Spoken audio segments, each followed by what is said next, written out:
नवी मुंबई येथील बेलापूर किल्ल्याच्या संवर्धनाच्या कामासंदर्भात खालील सार्वजनिक महत्त्वाच्या बाबीवर औचित्याचा मुद्दा सभागृहात उपस्थित करू इच्छिते। छत्रपती शिवाजी महाराजांनी रचलेला दुर्ग राज्याचा ऐतिहासिक ठसा आता आंतरराष्ट्रीय स्तरावर अधोरेखित झाला आहे। महाराष्ट्रातील 11 आणि तामिळनाडूतील एक अशा 12 किल्ल्यांना युनेस्कोचे जागतिक वारसा स्थळ म्हणून नामांकन मिळाले। हा संपूर्ण महाराष्ट्रासाठी अत्यंत अभिमानाचा व ऐतिहासिक क्षण ठरला आहे। त्याचबरोबर नवी मुंबई येथे बेलापूर किल्ला संवर्धनाकरता किल्ल्याचे सुशोभीकरणाचे काम सिडको मार्फत सुरू होते। यामध्ये पडक्या भिंती, तटबंदी, तडे गेलेले कोट, दगडी बांधकाम करून मजबूत करणे, किल्ल्यावर जाणाऱ्या दगडी पायऱ्यांची पायवाट नव्याने बांधणे, ढासळलेले बुरुज भक्कम करणे, एम्पी थिएटर, कॅफेटेरिया, स्वच्छतागृह, वाहनतळ, फूड मॉल अशा एकूण 18 कोटी खर्च करून विविध विकास कामे सिडको मार्फत सुरू होती।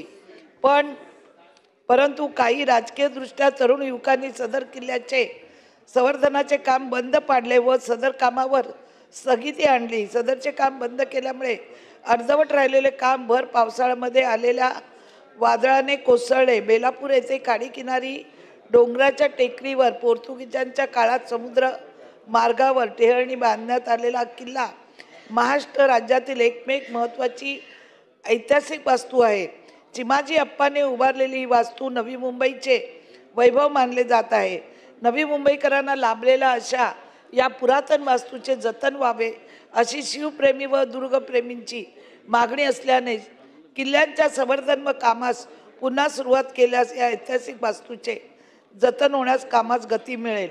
तसेच पुरातन विभागातर्फे सदरचे काम मार्फत सांगण्यात आले, आमच्या मार्फत सांगण्यात आले, परंतु अद्याप कुठल्याही कामाची प्रक्रिया सुरू झालेली नाही। तसेच पुरातन खात्याचे नवी मुंबई बेलापूर किल्ल्याचे संवर्धनाचे काम लवकरात लवकर पुन्हा सुरू करावे असे आदेश देण्यात यावे। नवी मुंबईकरांना लाभलेल्या अशा पुरातन वास्तूचे जतन व्हावे अशी शिवप्रेमी व दुर्गप्रेमीची मागणी असून स्थगित झालेल्या किल्ल्याचे संवर्धन कामास सुरुवात झाल्यास ऐतिहासिक पुरातन वास्तूचे जतन होण्यास कामास गती मिळेल असं असून सदर बाबीकडे शासनाने दखल घ्यावी याकरता मी औचित्याच्या मुद्द्याद्वारे शासनाच्या निदर्शनास ही बाब आणून दिली आहे। लेटेस्ट अपडेट्स और ताजा तरीन खबरों के लिए TV1 इंडिया लाइव को सब्सक्राइब कीजिए और नोटिफिकेशन पाने के लिए बेल आइकॉन को दबाना मत भूलिए।